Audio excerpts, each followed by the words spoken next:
This lady's just lollygagging through the scene. Doesn't she know we're filming here?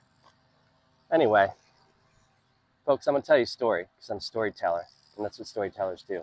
This story also comes at the end with an invitation. But I want to begin by, when I was a young man, around the age of 17, when I decided I wanted to be a writer, the people that I was most awestruck by, probably the 4 books that influenced me the most as a young man, were Portrait of the Artist as a Young Man by James Joyce, The Sun Also Rises by Hemingway, On the Road by Kerouac, and Narcissus and Goldman by Hermann Hesse.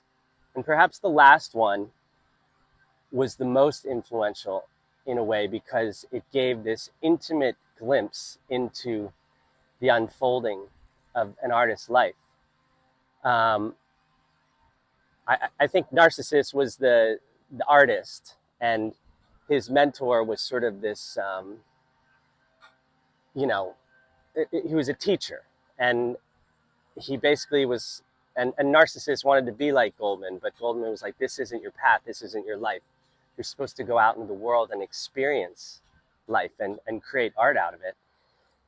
So I think what I cherished most about these books was not even the story so much, but it was the combination of language to incite and elicit these feelings inside of me. And the feelings that it awakened, I was like, oh my God, this character, this artist, this writer's story feels like me. That's what I feel like on the inside. That's what I can, get out of my ear.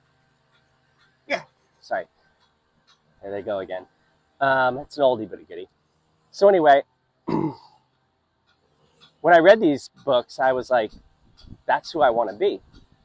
And that's probably when I formulated this thought that if I want to have big experience, if I want to have big things to write about, I have to have big experiences. So that's led me many times to take off around the world on one-way tickets. And even today, I'm hopping on a flight in about 2 or 3 hours to London. My return ticket's late August. All I know is I have a meeting on July 4th in London, and then I'm going to be at Wimbledon, and I have no idea where I'm going after that.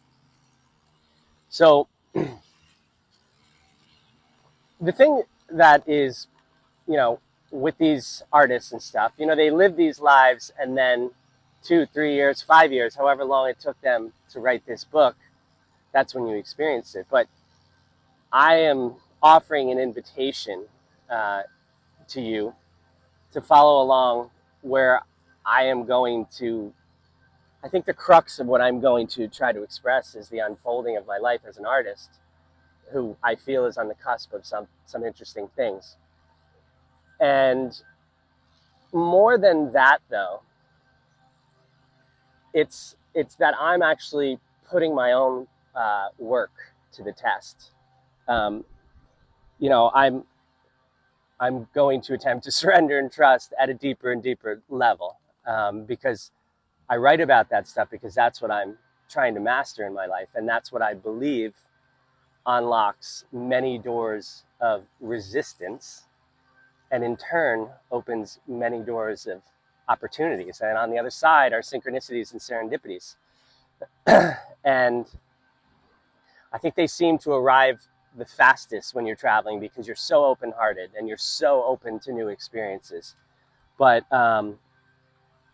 so on the plane ride here to Clearwater, Florida, I was thinking about this stuff, and I was like, okay, maybe to the outside it looks like I'm a seasoned traveler, and I am to some degree, but it does not come up without moments of loneliness or sort of paralyzed by which path to take, because I could have 3 opportunities and they all lead to different adventures, and all of those adventures lead to forking possibilities beyond that. And you know what, I might have mentioned this recently, but I love this. One of the definitions of adventure is a story in which you do not know the ending. So I am headed off on an adventure. I suppose that is really the distillation of life, though. It's a story in which we don't know the ending. It's a lot more interesting, I think, if you live that way. But so anyway, the mantra I came up with on the plane that I'm going to when I hit those sort of, I call them interstitial moments, or it could be the liminal space, or just the choice point, is, and I invite you to borrow this and practice it this summer, is I choose with surrender and trust to be divinely led to my highest good in this moment. So, speaking of serendipity and synchronicity, which we actually didn't yet, a couple weeks ago, a couple friends, advisors, said I should start teaching my course. I should start teaching my book before I should start teaching a course of my book before the book even comes out. And I was like, wow, I never really thought about that. And I entertained it. And then as soon as I kind of turned into it and it was like, yeah, okay, I'll do this. And I was like, I'm gonna do a couple Zoom calls, invite like 20, 25 people, experiment. But as soon as I turned into it, it just started getting bigger and bigger. And serendipities and synchronicities started lining up. And next thing I know, I meet this guy, and he has like a production company. And so I'm going to spend a good part of the summer traveling, turning my book into a course.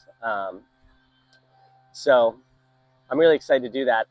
I'm going to be doing probably a lot more longer material, as if this isn't long enough, jibba jabba all the time.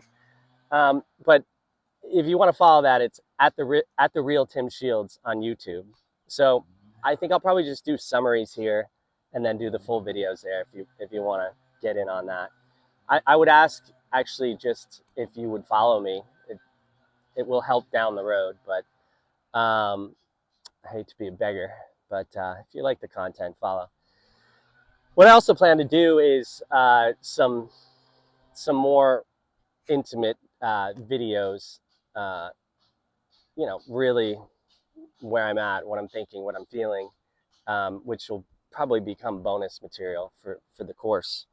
But so yeah, here I am, exactly a year later, on the cusp of another adventure, a story in which I did not know the ending.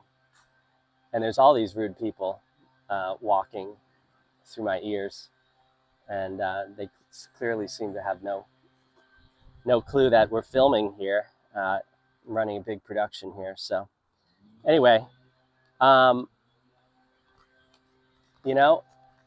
and subscribe on YouTube if you want. If you know any young artists or people that would be into this content, tag them below. And yeah, I just I think the unfolding, really, this is what I was thinking about this morning. The unfolding of my life at this moment is me actually moving to the physical reality of what was once my dream. I have been for a very long time living my dream. It just doesn't always feel so good in that dream, in those metamorphic moments. But I always, just as a young man, I was like, I just want to travel the world and write about my experiences and share them. And through that process, come to know,